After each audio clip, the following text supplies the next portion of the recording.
The children are the future of this world. Would you not agree? And their education is of paramount importance. Hi, I'm Dan, and this Dan. I'm Angela, and we want to talk about something very interesting. Holy cow! Oh man. Okay, so there's a Jehovah's Witness woman who got out a good bit a long time ago, got married to a man.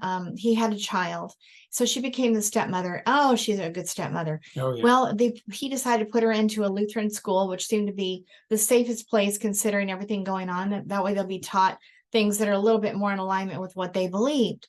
Well, lo and behold, the child said, Mom, they're asking me to memorize this crazy verse, and you're not going to believe, so I'm going to share the screen with you so you can see what crazy thing he's being asked to say.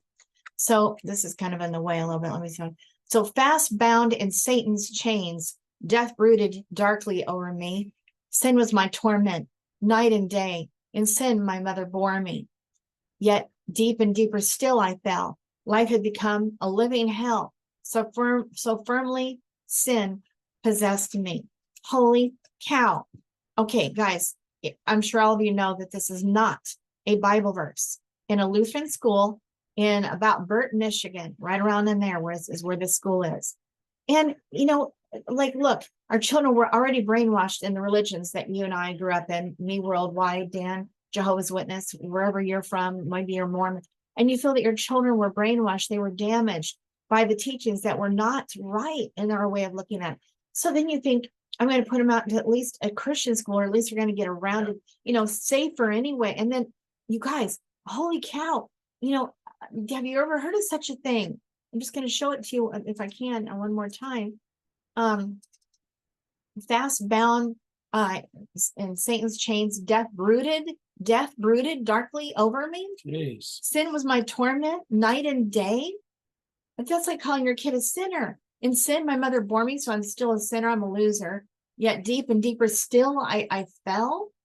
Life had become a living hell. So firmly sin possessed me, and you have to memorize this. Oh, and it's not even in a Christian church, and it's not even a Bible verse. Wow, I thought we had it bad. Oh my gosh. That's a program. It's not even a verse in the Bible, but I see it more as a program than an assignment. I called it brainwashing. Yeah. Because indoctrination. Indoctrination, absolutely. Like, why would anybody look, you got to be possessed or something. They got to be at least influenced by Satan. I'm just going to say it flat out.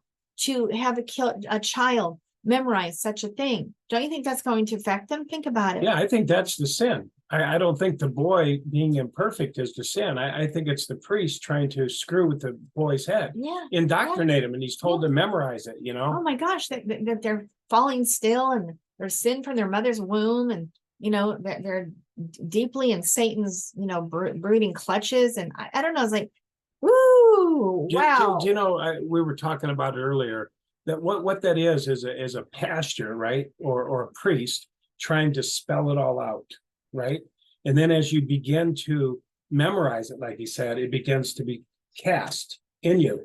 So it's a spell. I'm going to spell it out, and then I'm going to cast it into us, which is why the world lives in shame and fear and doubt and worry. You know what I mean? Because this is spell casting. Yes. That preacher is trying to spell cast him. He started to say, I'm going to spell it out, and then I want you to burn it and etch it into your mind. And memorize it. And yeah. Until you believe it, until right? You believe it, yeah. Now, my mom, she's kind of really, really big into what words people are speaking. Yeah. And she gets like freaked out sometimes by some things that I'll say or somebody else will say, because she feels like you're spell casting to me by what you just said that.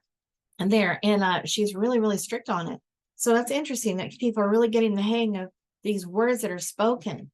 Besides that, when children are taught these things and there's no parent to even kind of watch out for them, to not even really know what's going on, because in this day and age, how it is that children kind of tend to do a lot on their own at their parents. Now, this boy that our friend is raising is 12 years old now. So he decided that I'm sorry, Mom, I can't say this. And I will not say it. I know that it's wrong, and I won't say it. And so she says, okay, well, you want me to go to the school and to tell them that you're not going to say it? No, Mom, I've got to handle this on my own. I can deal with this. Wow. And so then they said, well, okay, well, you don't have to. And then the dad said, if you want to just tell your teacher, I'll take an F, then that is what you're allowed to say that if that's what you want. And he says, that's exactly what I'm going to say. I'm taking an F. I will not do it. If that's what you have to do, give me an F. So, wow, I'm so proud of him. And this is an incredible kid, though. I mean, how many kids tell their parents what it is they're doing in school? I'll handle it. Yeah. Yeah, they don't tell them anything. But to think that they're underhandedly doing this to our children's minds and their hearts. Yeah, and this isn't just carrying a Bible to school. You know what I mean? Yes. Everybody threw a big fit when they said, "Oh, they're carrying Bibles to school." But this kind of programming is insanity. Gosh, because thank God for these kids. I think this is a new wave of kids that aren't buying into the bullshit we bought into. Well, even an ex-worldwider that actually her son is just a dream of a kid, real supportive of his mother. He definitely is not as badly influenced. He's standing up against it and really supporting his mother and trying to get free. And I'm all for it. We've got to support each other. We've got to support our kids.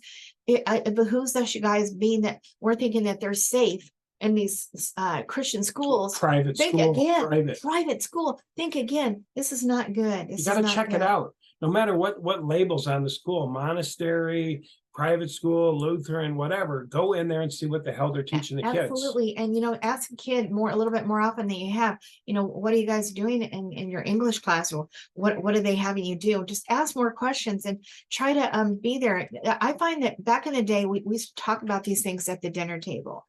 So you do a dinner, you put them at the table, and you're eye to eye, eyeball to eyeball. And you're just, hey, how is school? And anything going on? Anything unusual? What are they? What's new? Like just something like that. And that's where those things were done back in the day. I don't know, if your guys are doing the dinner table, but the eyeball to eyeball and asking how is school every day if you can. How's everything? Anything going on? Anything reportable? Anything of interest? How'd you do in that math test? Did you ace it, or did you start, just try to ask a lot of questions and keep involved, because man, you're not knowing this is going on in the background. Yeah. It's your own children that you love and adore, and you're thinking you're doing a good thing by paying all this money for them to go to a private school, and then they're doing this. Yeah, thank God that our friend has that kind of relationship with her son. Yes. They're really close, and they tell each other what's going on. Right. And because of that, look what's opened up. I know. And she's there to back him if he needs it. Yeah. But my God, he stood up to it. He said no. These really kids are saying no to all this stuff that we just bought into, Right. And I see there's a lot of incredible kids out right now. Yeah. And you guys, if you're a preteen, a teen listening to this right now, I say you too have, Les, I've been trying to tell everyone, you got to get your voice. All of us have got to get our voices. We've got to speak what's not right. We got to say no. Like this kid, he said, no, I will not do it. Mom, I won't do it. I will not say it. I know that God would not have me to say that. That's what he said. Wow. So he won't. And I'm saying, man, this is what we want to raise. Okay, this is what we want to raise, but we got to show by example. So when we're standing up against what's wrong, see, we're getting our voice, right? And we're giving them permission to get their voice. When we say no, we're not doing that. No, that is wrong. No, stop it. No, I'm leaving. I'm not tolerating this and that and the other thing. We're giving them the example and the permission to do the same. So anyway, this is a pretty big deal. And I just want to bring that out. Yep. Is there anything more you want to say about that? No, I just want to say, congratulations to the mother and son who's got that special relationship. And the other thing I want to say is shame on you. If you're a pastor, if you're a priest, if you're an elder, and you're running this kind of rhetoric, we know now that this is damaging. This is affecting a kid's self-esteem. I'm in hell now. I fall greater into hell. My mother bore me in sin. And sin really means just missing the mark. Sin doesn't mean, you're a horrible wretched, which is what we were taught, right? But sin just means missing the mark. If you look this stuff up in the Bible, it's not as serious as the church makes it, but the church has to put all the emphasis on it because they want you in fear, doubt, and worry. That's right. So that you keep going back to the church and saying, am I okay? Am I okay? You're okay. Jesus loves you. You're fine. Just keep coming back. Keep tithing. You always need them. You always need them. Dependency. That's right. Yeah. And that's what we were taught in the witnesses. Dependency on governing body. Dependency on whoever. And you guys, I'm just going to tell you, and I know Dan and I said this before, but we've been in a lot of churches, a lot of Christian churches. And I'm telling you what, this is the same kind of thing where we see it all the time. And then we have this perfect example now, what they're doing in the Christian schools. So we're telling you the truth. This is not right. I don't know what's going on, but I just think that we need to be really careful what we're listening to and what we're agreeing to, because one of the things witnesses did was they got you to agree. Do you agree that this is happening in the world? Do you agree? You know, all these kind of things. Do you agree? And you have to repeat, you know, that you're a good for nothing slave. And each answer is that. And just repeat after me. That's This right. is what gets us stuck. And That's what solve. cast it in. It's like That's stone. right. It is When like you a cast something, you can spell. cast steel, you could cast clay, you can Yes. cast ideas, right? Casting Through it. repetition, you're casting it. Right. So that's what's happening. And believe it or not, you guys are going to have to be a little bit more on the ball and a little bit more watching. That's So we just right. wanted to just give you a little heads up Great warning. point. Great And talk, Angela. Great anyway, talk. all right. Thank you. That's Great all we have to reminders. say. Yeah. All right. We love our kids, right? Yes, we Right. do. We love you guys too. We love y'all. Bye-bye. Bye-bye.